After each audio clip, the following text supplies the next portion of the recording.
Good morning everyone. तो कैसे हैं आप सब, है ना। उम्मीद है बढ़िया ही होंगे। आज जो हम लोग पढ़ने जा रहे हैं शारीरिक का, ठीक है, जो एक्सरसाइज है, ठीक, एक्सरसाइज का नाम है पर्सनालिटी 4A। पिछली जो क्लास हम लोगों ने ली थी, ठीक, उसमें शारीरिक के जितने भी बेसिक चीजें हो सकती थी, ठीक, वो सारी चीजें डिस्कस कर ली हैं। अभी बीच में एक पार्ट और आना शेष है ना। मतलब कि इन्होंने किया क्या है, डॉक्टर हर्षरूप शर्मा किताब वालों ने, कि बीच में यहाँ पे पर्सनालिटी 4A डाल दिया है ना। तो नहीं तो स्टेप क्या होता है कि सबसे पहले जो पिछले लेक्चर में डिस्कस किया गया वो पढ़ाया जाता है। फिर इसके बाद इसकी प्रॉपर्टीज होती है, ठीक, 9 प्रॉपर्टीज हैं आपको, वो सिखाई जाती हैं। और फिर इसके बाद एक्सरसाइज के क्वेश्चन किए जाते हैं। लेकिन किताब में क्या किया गया है कि सबसे पहले आपका बेसिक चीजें जो कि हम लोग डिस्कस कर चुके हैं, नंबर 2 पे इन्होंने डाल दिया, ठीक, पर्सनालिटी 4A। तो उसी हिसाब से चलते हैं ना, किताब के हिसाब से ही चलते हैं। तो सबसे पहले पर्सनालिटी 4A डिस्कस कर लेते हैं ना। आसान आसान से यहाँ पे क्वेश्चन है, आज के लेक्चर में कंप्लीट हो जाएगा पूरी तरीके से, है ना, ये कोशिश रहेगी। और इसके बाद जो अगला लेक्चर आएगा, ठीक है, जो कि बहुत इंपॉर्टेंट होने वाला है ना, उसमें हम बाकी चीज भी डिस्कस करेंगे। तो क्वेश्चन में कह रहा है कि निम्नलिखित प्रश्नों के मान ज्ञात कीजिए। मतलब कि ये डिटर्मिनेंट हमें दिया है ना, ये हमें सॉल्व करना है। तो 3 क्वेश्चन यहाँ पे मैंने लिए हैं। ये वाला एलिमेंट आपको नहीं दिख रहा होगा, है ना। तो ये एलिमेंट है आपका 1 2 3 4।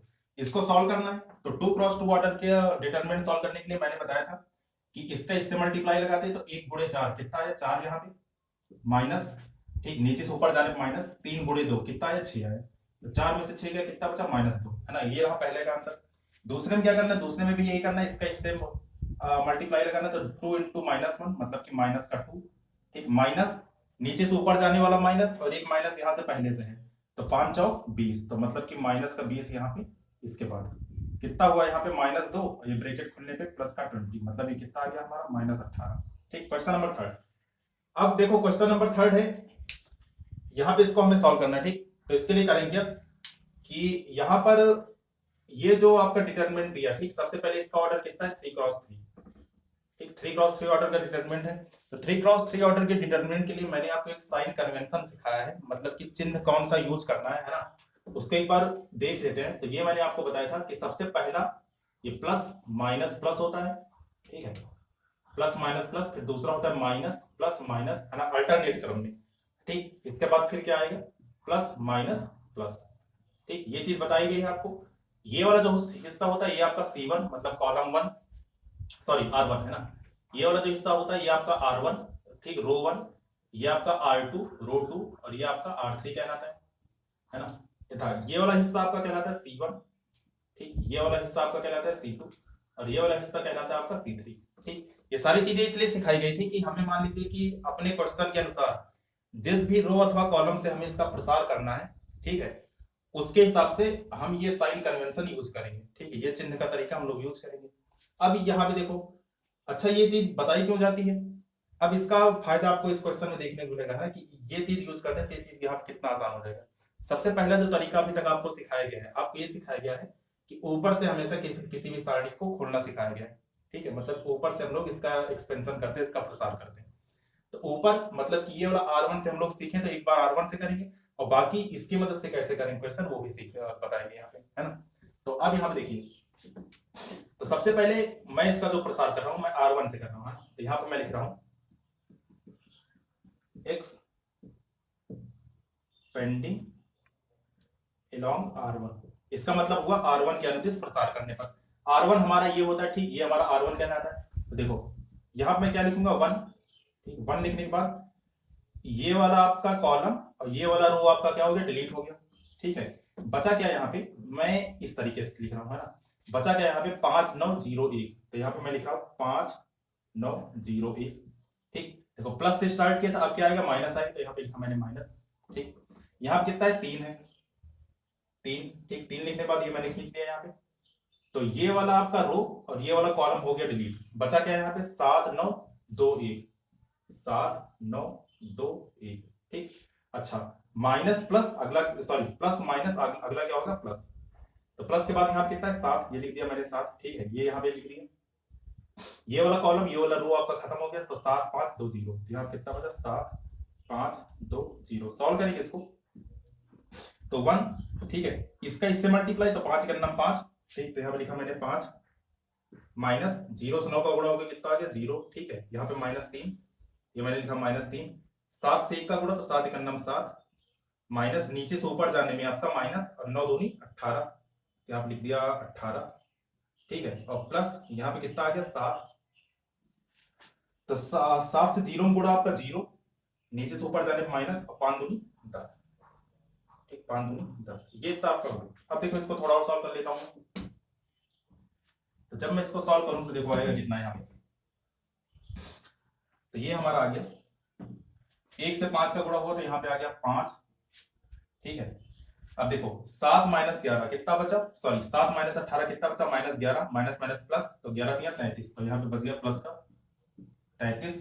अच्छा यहाँ पे कितना बचा, यहाँ पे बचा आपका, ये आपका 10 है, ठीक है, सॉरी 9 दूनी 18 यहाँ पे है ना, नहीं 5 दूनी 10 है ना, ये 10 है आपका, तो यहाँ पे कितना बचा आपका माइनस का 70 है ना। सॉल्व करते हैं इसको तो कितना आ जाएगा, ये आ जाएगा आपका 33, सॉरी यहाँ पे आ जाएगा 33 और 5 38, 38 माइनस 70, घटाएंगे इसको तो कितना बचेगा यहाँ पे 2 बचेगा, ठीक है, और 10 में से 8 गया 2, और 3 में से 3 गया 2, यहाँ पे कितना बचा माइनस का 32। तो अब हमने देखा यहाँ पे कि जब हमने R1 के हिसाब से इसका एक्सपेंशन किया तो कितना आया यहाँ पे माइनस का 32 आया, ठीक। अब मैं क्या करूंगा, मैं यहाँ पे लगाऊंगा थोड़ा तरीका, है ना, एक तरीका मैं यहाँ पे सिखाने जा रहा हूँ, ध्यान से यहाँ पे सुनिएगा। अब आपसे मतलब अब के बाद जो आने वाले लेक्चर होंगे, ठीक है, मतलब चाहे सिद्ध करने वाले क्वेश्चन हो और चाहे इस तरह के क्वेश्चन होंगे, हम हमेशा ये कोशिश करेंगे, ठीक, कि पूरे यहाँ पे सबसे पहले नजर दौड़ाएंगे एक बार पूरे डिटर्मिनेंट पे, और ये फाइंड आउट करने की कोशिश करेंगे कि कौन से रो अथवा कॉलम में हमारा जीरो है, ठीक। अगर 2 जीरो वहां पे मिल गए तब तो बहुत अच्छी बात है, अगर 1 जीरो मिल गया तब भी बहुत अच्छी, मतलब ठीक है ठाक बात है ना, तब भी हमारा काम चल जाएगा। तो अब हम देख रहे हैं कि ये जो आपका जीरो है, ठीक है, जीरो, ये किसका हिस्सा है, ये तो आपका C2 में भी आ रहा है और R3 में भी आ रहा है ना। तो मैं क्या करूंगा अपना टाइम बचाने के लिए, मैंने सबसे पहले जीरो देखा, अब जीरो किसका हिस्सा है, ये आपका R3 का हिस्सा है ना, ये आपका R3 का हिस्सा है। तो मैं क्या करूंगा कि इसको R3 के हिसाब से प्रसार करूंगा, है ना। तो ये आपका पहला तरीका है ना, ये आपका फर्स्ट मेथड रहा। सेकंड मेथड देख लीजिए, इतना ही आंसर आएगा, है ना, लेकिन तरीका थोड़ा शॉर्ट हो जाएगा, ठीक। अब मैं बात करता हूँ सेकंड मेथड की। तो सेकंड में मैं क्या कर रहा हूं कि R3 के हिसाब से प्रसार कर रहा हूं, है ना। तो यहां पे मैं लिख रहा हूं एक्सपेंडिंग अलोंग R3। तो अब यहां पे देखिएगा R3 के हिसाब से जब प्रचार करेंगे तो R3 के हिसाब से देखो R3 का साइन कन्वेंशन क्या है, प्लस माइनस प्लस, तो मतलब कि जो R1 का है वो R3 का है, ठीक, पहली चीज। दूसरी चीज यहाँ पे देखो 2 है, तो यहाँ सबसे पहले लिखा मैंने 2, ठीक। 2 लिखने के बाद ये वाला आपका रो और ये वाला कॉलम आपका खत्म हो गया, तो क्या बचा 3 7 5 9, है ना। तो यहाँ पे बचा आपका 3 7 5 9, है ना।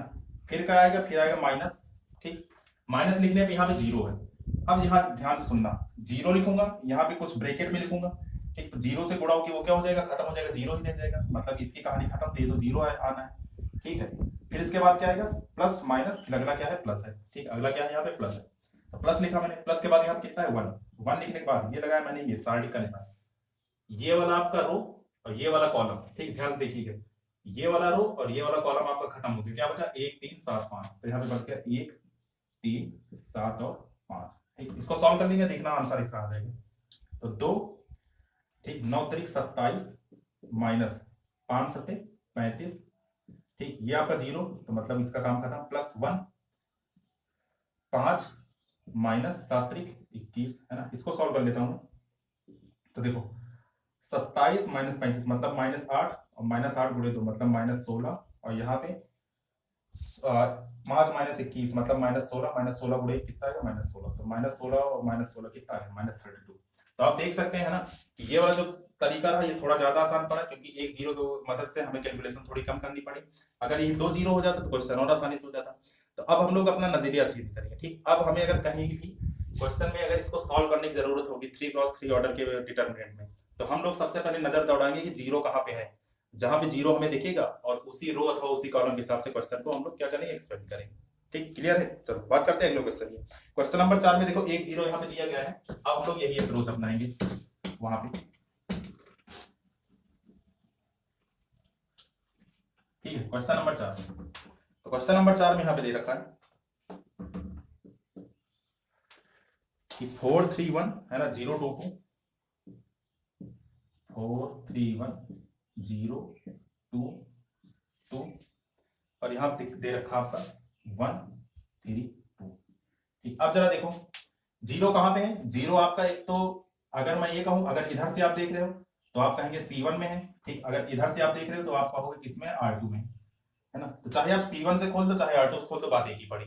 ठीक है, तो हम लोग क्या करते हैं कि अभी तक R में हम लोग प्रसार कर रहे थे, अब आदत डालते हैं C में प्रसार करने की, है ना। तो मैं आपकी बात लिख रहा हूँ, क्या लिखूंगा यहाँ पे कि एक्सपेंडिंग अलोंग, है ना, एक्सपेंडिंग अलोंग C1। ठीक, तो अब यहाँ देखो C1 के हिसाब से मैं इसका एक्सपेंशन कर रहा हूं, तो सबसे पहले नजर दौड़ाएंगे साइन कन्वेंशन पे। साइन कन्वेंशन हमें क्या सिखाता है, ये होता है प्लस, ये माइनस, ये प्लस, फिर माइनस प्लस माइनस, फिर से प्लस माइनस प्लस। किसके हिसाब से हम लोग कर रहे हैं, C1 के हिसाब से। तो C1 के लिए आपका ये वाला यूज होगा, है ना, मतलब कि प्लस माइनस प्लस आपका चलेगा। ठीक, अब यहां देखो, तो इसको जब मैं सॉल्व करूंगा तो सबसे पहले लिखूंगा 4। ठीक, 4 लिखने के बाद ये वाला कॉलम, ये वाला रो आपका कट गया, कितना बचा, 2 2 3 2, 2 2 3 2। फिर इसके बाद क्या आएगा, माइनस, तो यहाँ पे लिखा मैंने माइनस, यहाँ पे क्या है, जीरो। अब जीरो से मल्टीप्लाई होती पूरी पार्टी साफ हो जाएगी, तो मतलब लिखने की जरूरत नहीं। फिर अगला क्या आएगा, अगला आएगा प्लस, तो यहाँ पे लिखा मैंने प्लस, है ना, ये खींचा लाइन, और यहाँ पे 1 भी लिखना पड़ेगा, तो ये 1। अब देखो ये वाला रो, ये वाला कॉलम आपका डिलीट हो गया, क्या बचा, 3 1 2 2, तो 3 1 2 2 ये बचा। इसको सॉल्व कर लेते हैं, तो यहाँ पे बचा कितना, 4, है ना, 2 दूनी 4, माइनस 3 दूनी 6। ठीक, 4 माइनस 6, तो ये आपका आ गया 4 माइनस 6 प्लस, ये तो जीरो हो गया, है ना, यहाँ पे 1, 3 दूनी 6, ठीक है, 6 माइनस 2, है ना, 2 का नाम 2। इसको सॉल्व कर लेता हूं मैं, तो 4 में से 6 गया मतलब माइनस 2, तो माइनस 2 गुणे 4 माइनस 8, प्लस 6 में से 2 गया 4, और 4 एक 4, तो माइनस 8 प्लस 4 मतलब कितना आ गया, माइनस 4 आ गया। तो इसका आंसर देख लेता हूं मैं, है ना, इसका आंसर कितना आ गया, माइनस 4। क्वेश्चन नंबर 4 है आपका।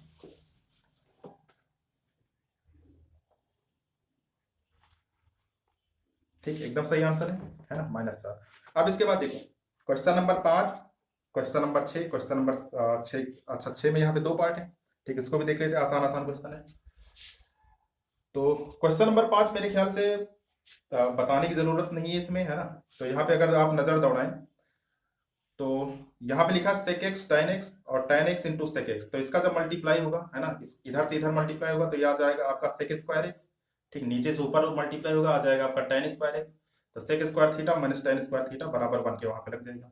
सिमिलरली आपका क्वेश्चन नंबर 6 है। ठीक है, इसका पहला पार्ट अगर देखो तो 2 क्रॉस 2 ऑर्डर का मैट्रिक्स डिटरमिनेंट है यहाँ पे, है ना। तो cos स्क्वायर थीटा और नीचे से ऊपर जाने पर माइनस माइनस प्लस, मतलब कि sin स्क्वायर थीटा। तो cos square theta plus sin square theta equal to में किसके आ जाएगा, 1 के आ जाएगा, है ना। ये भी आपका हो जाएगा। हाँ, छठवें का सेकंड पार्ट देख लेते हैं। यहाँ पे पॉलिनोमियल फंक्शन दिया गया है। ठीक, तो छठे का सेकंड पार्ट यहाँ पे देखो जल्दी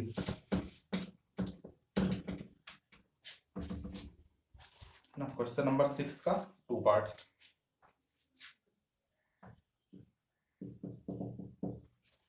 तो यहाँ पे दिया है आपका determinant x square minus x plus 1, और यहाँ पे आपका दिया एक्स माइनस 1। ठीक है, यहाँ पे दिया आपका x प्लस 1, और यहाँ पे भी आपका दिया x प्लस 1, है ना। सॉल्व करने तो इसका यहाँ पे मल्टीप्लाई लगेगा, दिया जाएगा आपका x प्लस 1, ठीक है, इंटू में, है ना, इसका इससे मल्टीप्लाई, तो x प्लस 1 इंटू में x square minus x plus 1, ठीक है, नीचे से ऊपर जाने में इसका मल्टीप्लाई, माइनस एक ब्रैकेट में x प्लस 1, दूसरे ब्रैकेट में x माइनस 1। ठीक, अच्छा ये क्या बना आपका, ये तो बना आपका a plus B A minus B, मतलब a square minus B square. ठीक, तो इसको मैं कैसे कह दूंगा कि एक्स स्क्वायर माइनस 1, या फिर एक काम करो, सॉल्व करना ना यहाँ पे, तो x प्लस 1 यहाँ पे क्या निकाल लिया, कॉमन निकाल लिया, तो x प्लस 1 यहाँ पे मैंने कॉमन निकाल लिया, तो देखो कितना बचा, यहाँ पे बचा आपका x square minus x plus 1, ठीक है, यहाँ क्या बचा, यहाँ बचा आपका माइनस एक्स, ठीक, माइनस माइनस प्लस का 1। सॉल्व करेंगे इसको, तो यहाँ माइनस एक्स से माइनस एक्स कैंसिल, ये आपका कितना आ गया, एक्स प्लस 1, है ना, यहाँ पे आपका कितना आ गया, एक्स स्क्वायर प्लस 1 और 1 मिलकर कितना आ गया, तो ये इसका आंसर होना चाहिए, है ना। देख लेते हैं कैसे दिया, खोल के दिया या फिर ऐसे दिया। 6 का second part, x cube minus x square plus 2, है ना, इसको ओपन किया गया है, ओपन कर लेना तो आंसर यही आएगा आपका। ठीक, चलो बात करते हैं क्वेश्चन नंबर 7 की, है ना, 7 और 8।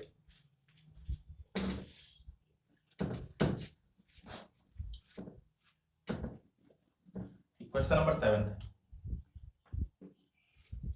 तो 7th में यहां पे दिया है sin 10 minus cos 10, sin 10 minus cos 10, और यहां पे दिया आपका sin 80, और यहाँ पे आपका दिया cos 80, है ना। ये भी आपका वन लाइनर क्वेश्चन है, इसका इससे मल्टीप्लाई, तो sin A into cos B, ठीक है। नीचे से ऊपर जाने माइनस, और एक माइनस यहाँ पे पहले से, तो माइनस माइनस प्लस, है ना, cos A into sin B, है ना। देखो ये फार्मूला बन गया आपका sin A into cos B plus cos A into sin B, मतलब ये किसका बना, sin A प्लस B का। तो A का मान 10, B का मान कितना 80, तो sin ये कितना आ गया आपका sin 90 आ गया, है ना, और sin 90 की वैल्यू 1। ठीक, बात करते हैं क्वेश्चन नंबर 8 की। क्वेश्चन नंबर 8, तो यहाँ पे क्वेश्चन नंबर 8 में यहाँ दे रखा है 1 3 पाई बाई 10, और यहाँ पे दे रखा आपका 2 पाई बाई 10, और इसके बाद दिया है 0 cos 3 pi by 10, cos 3 pi by 10, और यहाँ पे दे रखा आपका sin 2 pi by 10, sin 2 pi by 10, और यहाँ पे दे रखा आपका 0 फिर से sin 3 पाई बाई 10, ठीक, और यहाँ पे दे रखा आपका cos 2 pi by 10, cos 2 pi by 10, ठीक। अभी मैंने क्या बताया कि जिस रो अथवा जिस कॉलम में आपका सबसे ज्यादा 0 दिया हो, है ना, तो सबसे पहले अटैक हम लोग उसी पे करेंगे। तो यहाँ देखो हम लोग देख रहे हैं कि ये आपका C1 है ना, ये आपका C1 कहलाएगा, कॉलम 1 कहलाएगा। तो C1 में 2 0 हमें यहाँ पे दिए हैं, तो मतलब ये क्वेश्चन तो अपने आप में वैसे भी खत्म है। अब ये क्वेश्चन जो आपका बचेगा, ठीक है, मैं बता रहा हूँ यहाँ पे अभी, वैसे आगे ये चीज फिर से डिस्कस की जाएगी, लेकिन एक चीज और कि अगर जिंदगी में आपको ऐसा कभी मिले, ठीक है, ऐसा मौका देखने को मिले कि यहाँ पे 2 0 हो या फिर यहाँ पे 2 0 हो, है ना, तो होता क्या है कि ये वाला आपका रो और ये वाला कॉलम खत्म हो जाता है, मतलब क्वेश्चन खाली बचेगा कितना, क्वेश्चन सिर्फ इतना बच जाएगा, है ना। क्वेश्चन क्या है, क्वेश्चन सिर्फ इतना बचेगा, ठीक। क्या बताया मैंने कि कभी भी अगर इधर C1 में या फिर R1 में 2 0 आपके दिए गए हो, तो क्वेश्चन वो आपका मतलब ये वाला सिस्टम और ये वाला चीज, मतलब ये वाला रो ये वाला कॉलम आपका डिलीट हो जाता है, बचता क्या है, सिर्फ इतना बचता है ना। तो वही चीज यहाँ पे है, इसको मैं समझा देता हूँ कैसे।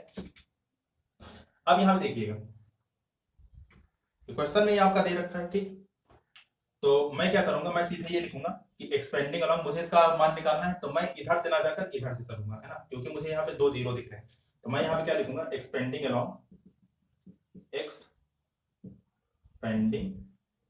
अलॉन्ग किससे मैं कर रहा हूँ, C1 से, ठीक, C1 से। अब C1 के लिए मुझे साइन कन्वेंशन फिर से रिकॉल करते हैं, तो प्लस माइनस प्लस होता है, माइनस प्लस माइनस होता है, फिर से प्लस माइनस प्लस होता है। तो ये रहा हमारा C1, ठीक, ये हमेशा याद रखिएगा। तो C1 के लिए क्या यूज होगा, प्लस माइनस प्लस। अब यहाँ पे देखो 2 0 भाई साहब पहले ने दे रखे हैं, है ना, पहले से ही दे रखे हैं, तो मतलब कि मैं क्या करूंगा, मैं यहाँ पे लिखूंगा 1, ठीक, तो यहाँ पे मैंने लिखा है 1 लिखते ही ये वाला आपका क्या कहते हैं कि कॉलम और ये वाला रो आपका खत्म हो गया, ठीक, ये वाला कॉलम ये वाला रो आपका खत्म हो गया, बचा क्या, ये इतना चीज बचा बस। तो यहाँ पे मैं लगाऊंगा डिटरमिनेंट का साइन, तो क्या बचा, cos 3 पाई बाई 10, है ना, cos 3 pi by 10, sin 2 pi by 10, sin 3 pi by 10, और यहाँ पे क्या बचा आपका cos 2 पाई बाई 10, है ना, इतना बचा। अब देखो यहाँ पे आगे फिर से माइनस होगा, तो माइनस के बाद 0 आएगा, ठीक है। आगे मैं लिखने क्या वाला हूँ, इसके बाद मैं लिखूंगा -0। अब ये सोचो जरा कि 0 के बाद यहाँ पे गुणे में कुछ तो आएगा, और 0 से गुणा होकर ये भी क्या हो जाएगा, 0 हो जाएगा। इसके बाद मैं क्या लिखूंगा, इसके बाद प्लस लिखूंगा, प्लस लिखने के बाद तीसरा एलिमेंट क्या है, 0 है। 0 लिखने के बाद फिर से मैं कुछ ब्रैकेट में लिखूंगा, और फिर से वो मल्टीप्लाई करके कितना बचेगा, 0 ही बचेगा। तो मतलब कि हमारा जो क्वेश्चन इतना बड़ा दिखता था, ठीक है, वो रिड्यूस होकर यहाँ पे क्या बचा, 2 क्रॉस 2 ऑर्डर का डिटरमिनेंट बच गया, है ना, 2 क्रॉस 2 ऑर्डर का डिटरमिनेंट बच गया। अब इसको सॉल्व कर लेते हैं, ना, इसको सॉल्व करना कोई बड़ी बात नहीं। तो यहाँ पे करेंगे क्या, यहाँ पे 1 है, 1 से मल्टीप्लाई होगी, ये 1 उतना ही रहेगा, इसका इससे मल्टीप्लाई होगा, है ना। तो यहाँ पे क्या बचा, यहाँ पे बचा आपका cos 3 pi by 10 into cos 2 pi by 10, है ना, नीचे से ऊपर जाने पे माइनस माइनस साइन 3π/10 और साइन 2π/10। अब देखो ये आपका फॉर्मूला बन गया, cos A cos B minus sign A sine B, मतलब किसका, कॉस ए प्लस बी का। तो ये जो हमारा फॉर्मूला बना ये किसका बना, कॉस ए प्लस बी का। ए का मान कितना है 3π/10 प्लस बी का मान कितना है 2π/10, है ना। तो ये कितना हो गया 3 2 5, मतलब कि ये आपका बचा कॉस 5π/10, मतलब इसको मैं लिख सकता हूँ कॉस π/2, है ना, ये 2 बार आपका कट गया। और कॉस 90, कॉस 90 का मान कितना होता है 0, तो मतलब इसका आंसर कितना आ गया 0 आ गया। ठीक, क्वेश्चन नंबर 9 10 9 में 4 पार्ट है ना, इसमें भी हम लोग जीरो ढूंढ कर करेंगे, जहां पे जीरो नहीं दिया गया वहां पे तो कोई चांस नहीं है ना, तो वहां पे सीधे हम लोग क्या कहते हैं प्रसार कर देंगे इसका। तो बात करते हैं क्वेश्चन नंबर 9 की। क्वेश्चन नंबर 9 में यहाँ पे दिया है,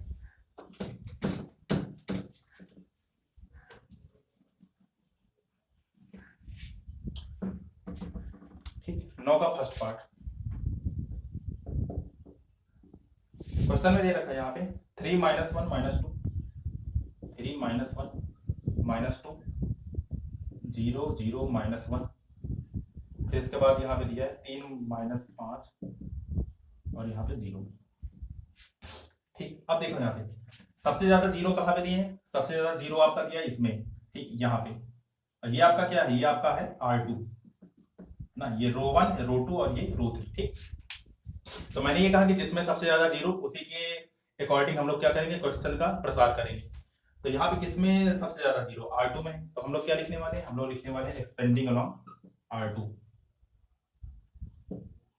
है ना, एक्सपेंडिंग अलोंग R2 या फिर R2 के अनुदिश प्रसार करने पर। अब जरा देखो, ठीक, नजर दौड़ाओ साइन कन्वेंशन पे, plus minus plus minus plus minus फिर से प्लस माइनस प्लस, ये होता है। R2 के लिए कौन सा यूज करेंगे, ये वाला यूज करेंगे, है ना, ये किसके लिए होता है, ये R2 के लिए होता है। तो मतलब कि जो जीरो वाले हैं उसको लिखने की जरूरत नहीं, ठीक, जो आपका एक एलिमेंट बचा खाली उसके लिए लिखेंगे। तो देखो इसके लिए यहाँ पे क्या यूज होगा, यहाँ पे माइनस यूज होगा। सबसे पहले ये वाला माइनस मैं लिख रहा हूँ, तो मैंने लिखा ये वाला माइनस। अब इसके बाद यहाँ पे पहले से कितना दिया, -1 दिया, तो यहाँ पे मैंने लिखा -1। ठीक, तो ये वाला रो, ये वाला कॉलम आपका कट गया, है ना, ध्यान से देखिएगा, ये वाला रो मतलब ये वाला रो कट गया और ये वाला कॉलम आपका कट गया। क्या बचा यहाँ पे बचा आपका 3 - 1, है ना, 3 - 1 और 3 - 5, 3 - 5।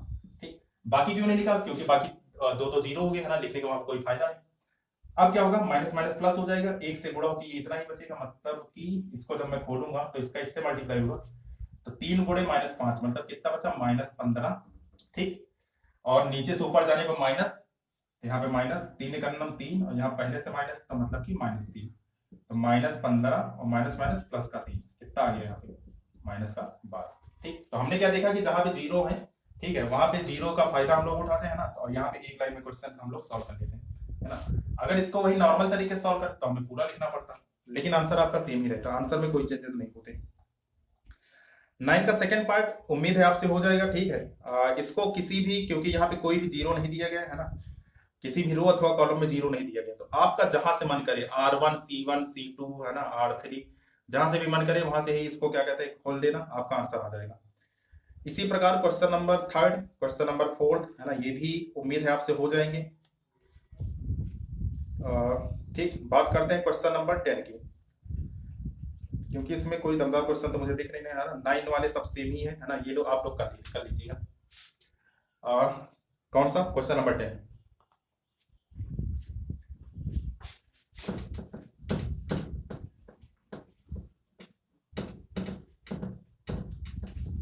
क्वेश्चन नंबर 10 में दे रखा है कि यदि एक डिटरमिनेंट दिया है,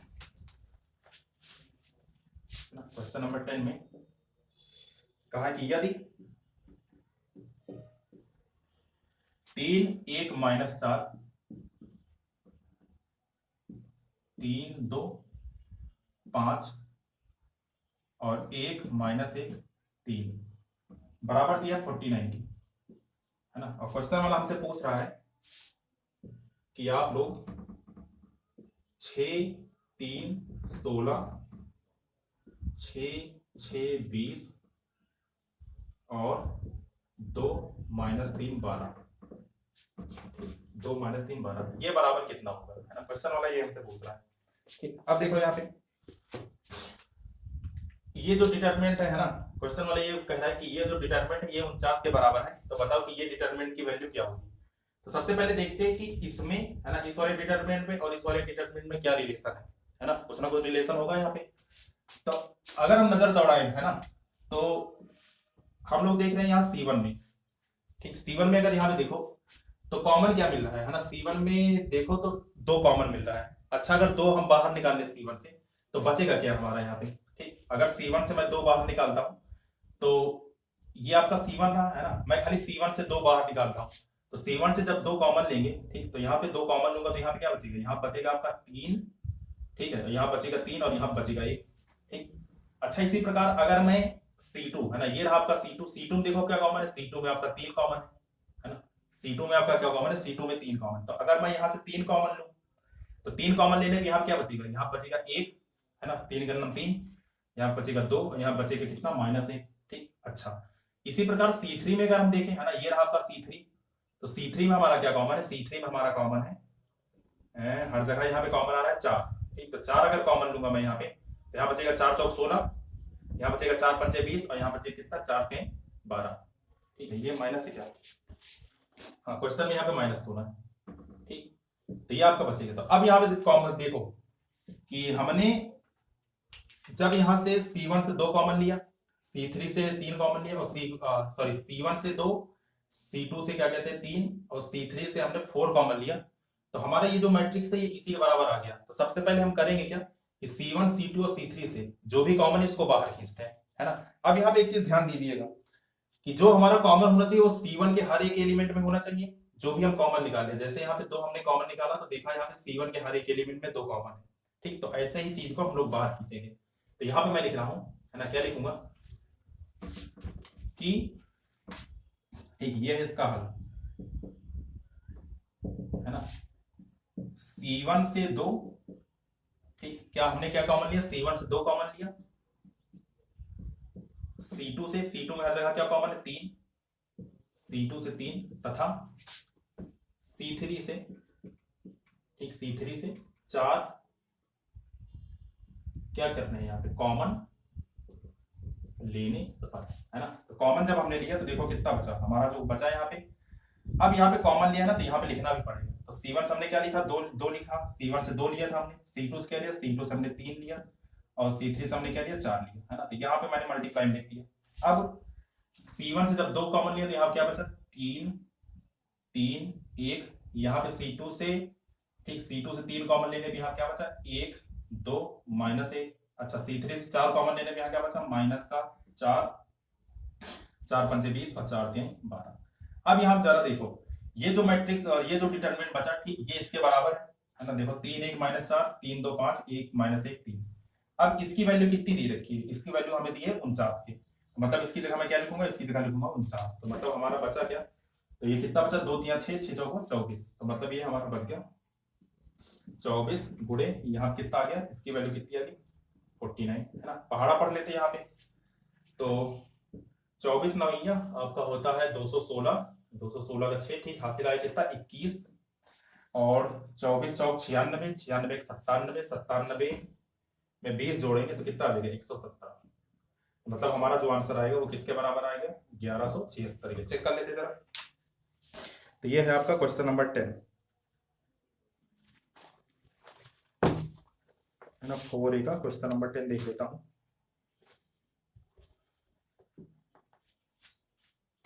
ठीक, 1176 है, एकदम सही आंसर है। अब बात करते हैं नेक्स्ट क्वेश्चंस की। क्वेश्चन नंबर 11 और क्वेश्चन नंबर 12, है ना, ये भी एक एक दो लाइन के क्वेश्चन है, ये भी देख लेते हैं। चलिए क्वेश्चन नंबर 11,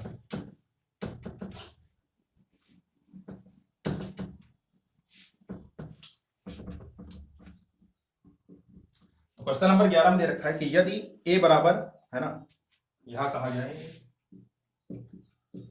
a कोई डिटरमिनेंट दिया है ना और इसकी वैल्यू दे रखी है 1 2 4 2, 1 2 4 2, है ना। तब हमें सिद्ध करना है ना, प्रूव दैट, क्या सिद्ध करना है कि 2a का डिटर्मिनेंट ये बराबर होगा 4 इंटू डिटर्मिनेंट ए के, है ना। सबसे पहले हम लोग क्या सॉल्व करेंगे, सबसे पहले हम लोग सॉल्व करेंगे लेफ्ट हैंड साइड। तो यहाँ पे हमने लेफ्ट हैंड साइड लिया, है ना। तो लेफ्ट हैंड साइड में देखो, लेफ्ट हैंड साइड में हमें ए बराबर दिया है, ए बराबर क्या दिया है 1 2 4 और 2, ठीक। हमें क्या निकालना है, हमें निकालना है 2a इसका डिटर्मिनेंट। तो अभी तो हमें ये पता है ना, 2a के लिए हमें क्या करना पड़ेगा कि 2 से यहाँ पे मल्टीप्लाई लगाना पड़ेगा। तो अब यहाँ पे ध्यान से सुनना कि जब भी मैं डिटर्मिनेंट में किसी भी संख्या से मल्टीप्लाई करते हैं तो वह जो मल्टीप्लाई लगेगा उसके हर एक एलिमेंट में लगेगा। जितने भी यहाँ पे एलिमेंट है, यहाँ पे आपको 4 एलिमेंट दिख रहे हैं, तो चारों में आपका क्या लगेगा 2 से मल्टीप्लाई यहाँ पे लगेगा, ठीक। तो वही चीज यहाँ पे करते हैं। तो 2a सबसे पहले मैं निकालूंगा, तो ये लिखा मैंने 2a बराबर हर एक एलिमेंट में क्या करूंगा 2 से मल्टीप्लाई। तो 2 का नम 2, 2 दूनी 4, 2 चौको 8 और 2 दूनी 4। अब इसमें इसका क्या निकालूंगा, इसका निकालेंगे डिटर्मिनेंट। वो कैसे लिखा जाता है, वो लिखा जाएगा ऐसे, है ना। ये निकाला मैंने इसका डिटर्मिनेंट। सॉल्व करेंगे तो 4 दूनी 8 माइनस 8 चौको 32। तो यहाँ पे 2a का डिटर्मिनेंट किसके बराबर आ गया, ये आपका बराबर आ गया -24 के, ठीक। अब क्या करेंगे, अब सॉल्व करेंगे right hand side, right hand side, है ना। तो राइट हैंड साइड में क्या करेंगे हम लोग कि सबसे पहले हमें डिटर्मिनेंट ए चाहिए ना, तो डिटर्मिनेंट ए निकाल लो यहाँ पे। तो डिटर्मिनेंट ए आपका किसके बराबर हो जाएगा, डिटर्मिनेंट ए आपका बराबर हो जाएगा 1 इंटू 2। तो 1 इंटू 2 मतलब कि 2 माइनस 4 दूनी 8, है ना। तो कितना आ गया 4 दूनी 8। तो मतलब डिटर्मिनेंट ए बराबर किसके आ गया -6 के, है ना। किसके बराबर आ गया -6 के। अब यहाँ पे मुझे रिलेशन क्या निकालना है, मुझे रिलेशन ये निकालना है कि जो डिटर्मिनेंट 2a बराबर होगा वो किसके बराबर होगा 4 इंटू डिटर्मिनेंट a के। तो अब जरा यहाँ ध्यान से सुनना, ये जो आपका 2a है, ठीक है, डिटर्मिनेंट में आपका 2a है, इसको मैं थोड़ा और सॉल्व करूंगा। इसको नई लाइन से आप लोग यहाँ से लिखिएगा, है ना, इसके नीचे लिखिएगा, ठीक, कि फ्रॉम 1। तो समीकरण 1 में क्या लिया हमने निकाला, हमने निकाला कि डिटर्मिनेंट 2a ये बराबर किसके आ गया -24।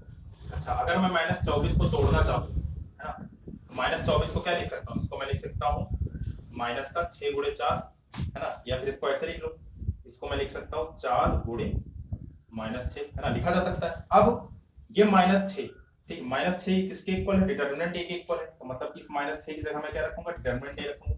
तो मतलब 2a का डिटर्मिनेंट किसके बराबर आ जाएगा 4, -6 की जगह क्या रखूंगा डिटर्मिनेंट, है ना। ये हमारा क्या हो गया, ये हमारा हो गया, यही चीज हमें सिद्ध करना था, है ना। यहाँ पे क्या लिखेंगे हेंस प्रूव्ड, ठीक, समझ में आया बात, है ना। तो ये आसान सा क्वेश्चन था। इसी तरह का आपका इसका दूसरा पार्ट भी वैसे, है ना, दूसरा पार्ट भी हम लोग देख लेते हैं। तो क्वेश्चन नंबर 12 इसी तरह बिल्कुल सेम।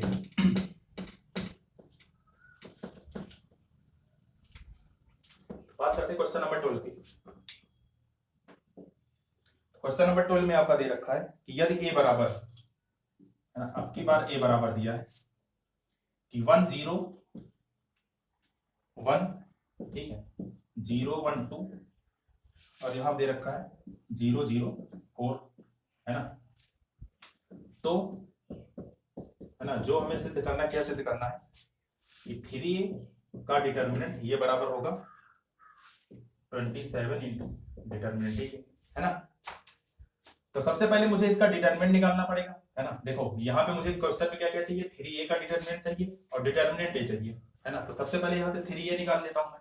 तो 3a जब निकालूंगा तो 3 से मल्टीप्लाई हर एक एलिमेंट में होगा, है ना। जितने भी यहाँ पे एलिमेंट दिख रहे हैं सब में किससे मल्टीप्लाई करेंगे 3 से। तो 3 करना 3 0 3 0, है ना, 3 करना 3 3 दूनी 6 0 0 3 चौक 12, है ना। अब मुझे इसका क्या नहीं चाहिए, इसका चाहिए डिटरमिनेंट। देखो मैंने ये कहा था कि डिटरमिनेंट निकालने के लिए जहां पर सबसे ज्यादा जीरो दिखे, जिस रो अथवा जिस कॉलम में सबसे ज्यादा जीरो दिखे उसी के हिसाब से इसका क्या करेंगे, प्रसार करेंगे। तो हम लोग देख रहे हैं कि C2 में कितने जीरो है, C2 में आपके 2 जीरो है, ठीक। तो C2 2 जीरो, तो मतलब इसका जो एक्सपेंशन करेंगे हम किसके हिसाब से करेंगे, C2 के हिसाब से करेंगे। तो यहाँ पे मैं लिख रहा हूं क्या कि एक्सपेंडिंग, ठीक है, अलोंग C2, है ना। C2 के हिसाब से मैं इसका कर रहा हूँ, सॉरी C2 नहीं C1, है ना, एक्सपेंडिंग अलोंग C1 में देखो यहाँ पे 2 जीरो है। तो यहाँ पे मैंने लिखा 3a का डिटरमिनेंट बराबर C1 के हिसाब से हमने खोला।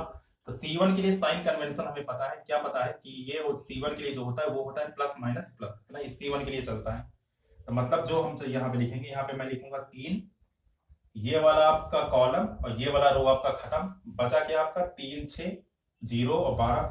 तो अब चाहे तो इसको एक बार लिख के है ना इसको उतार सकते हो आप, है ना, अपने सहूलियत के लिए, या फिर डायरेक्ट मल्टीप्लाई कर सकते हो। तो क्योंकि अब हम लोग सीख चुके हैं तो अब हम लोग क्या करेंगे, डायरेक्ट मल्टीप्लाई लगाएंगे। तो 3 लिखने के बाद ये वाला कॉलम और ये वाला रो आपका खत्म, ठीक।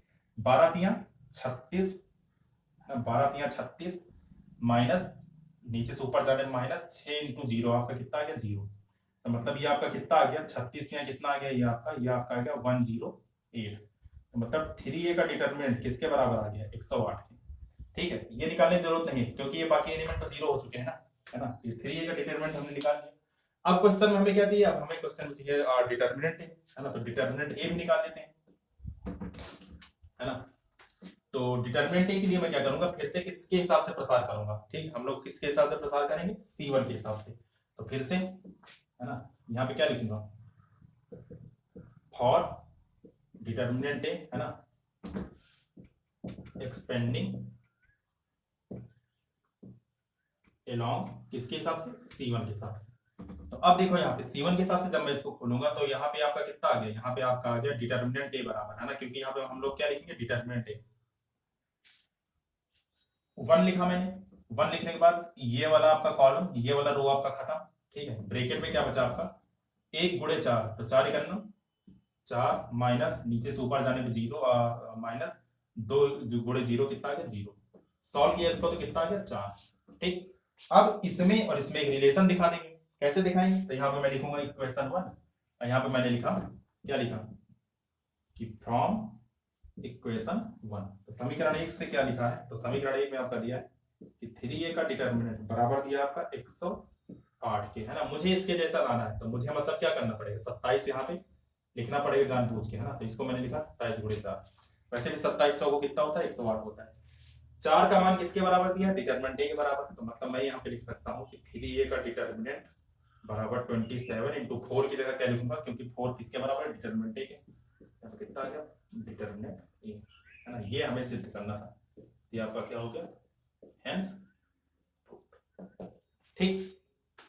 चलो क्वेश्चन नंबर 12 हो गया, है ना। क्वेश्चन नंबर 13 और 14 भी देख लेते हैं यहाँ पे। अब देखो क्वेश्चन नंबर 13 14 में यहाँ पे सिद्ध करना है, किसके बराबर सिद्ध करना है 0 के। तो मैं यहाँ पे एक काम करता हूँ कि एक क्वेश्चन यहाँ इसमें से करवा देता हूँ, है ना, 13 और 14 में से। और क्वेश्चन नंबर 15 फिर से आपका उसी टाइप का आ जाएगा कि इसमें भी डिटरमिनेंट आपका निकालना है। तो बात करते हैं क्वेश्चन नंबर 13 की। तो 13 में सिद्ध करना है, ठीक, एक डिटरमिनेंट दिया है और उसको 0 बराबर सिद्ध करना है।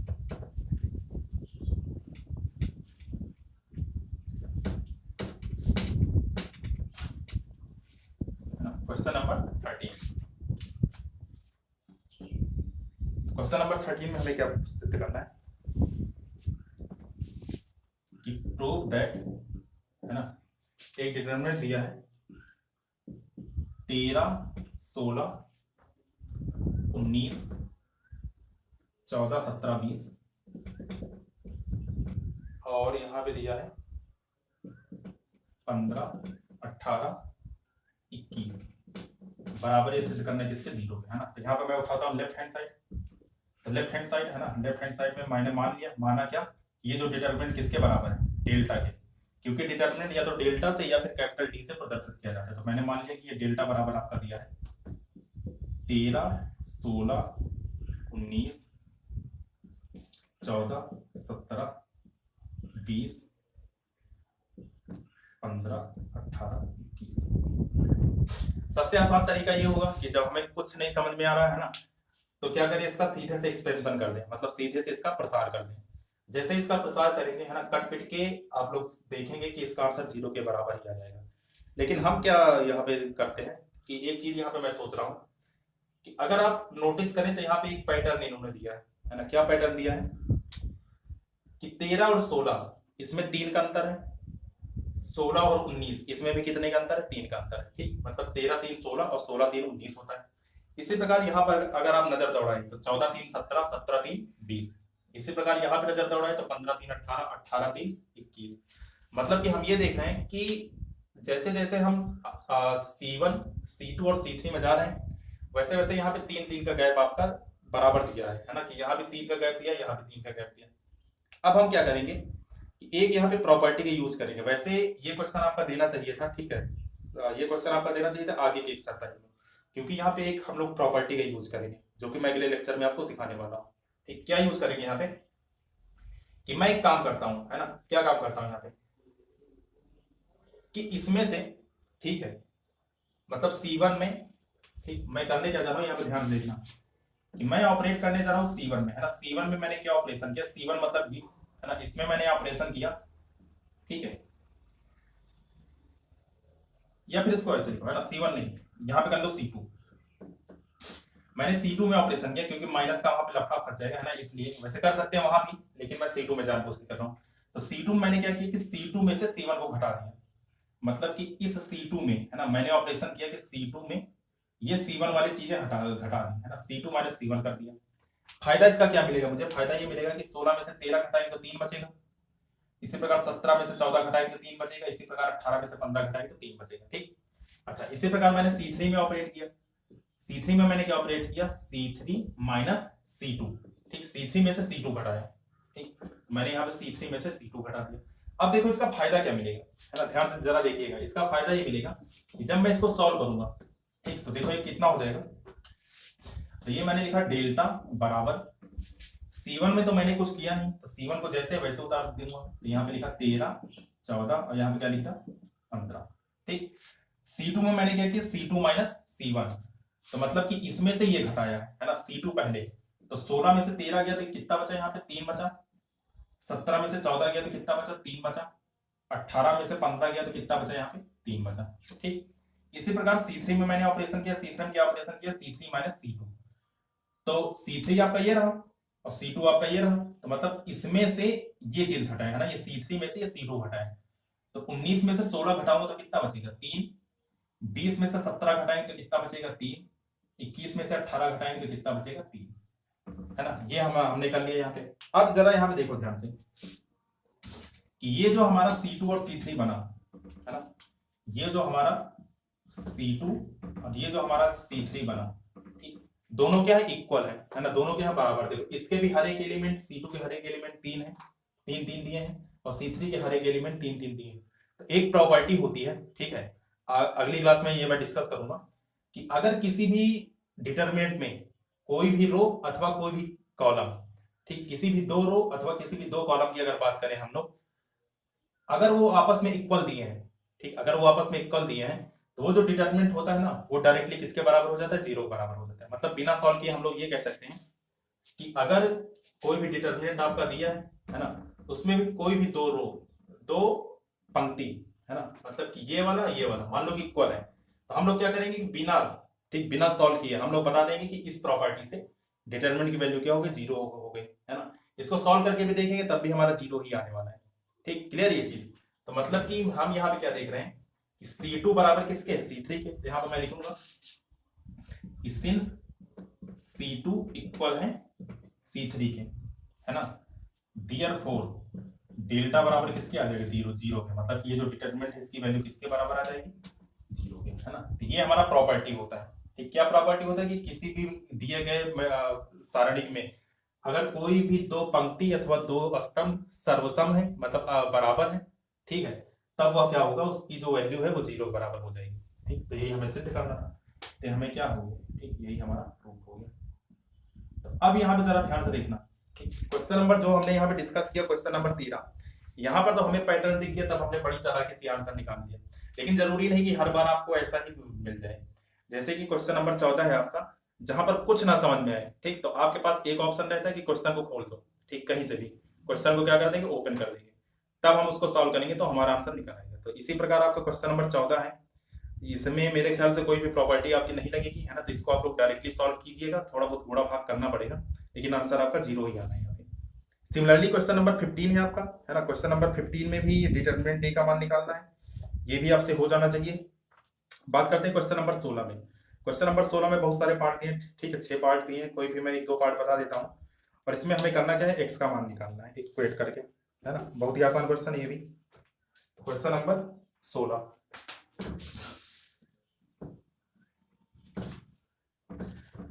तो तो बात करेंगे क्वेश्चन नंबर 16 की, है ना। तो इसमें भी मैं कोई पसंदीदा क्वेश्चन उठा लेता हूँ जो आसान हो, है ना। तो यहाँ पे आपका दिया है, देख लेते क्वेश्चन नंबर 3। क्वेश्चन नंबर 3 में आपका दिया है, यहाँ पे मुझे x का मान निकालना है। एक डिटरमिनेंट हमें दिया है 1, 5, ठीक है, 6 और 3, 1, 5, 6 और 3, और इक्वल है हमारा 7x 4,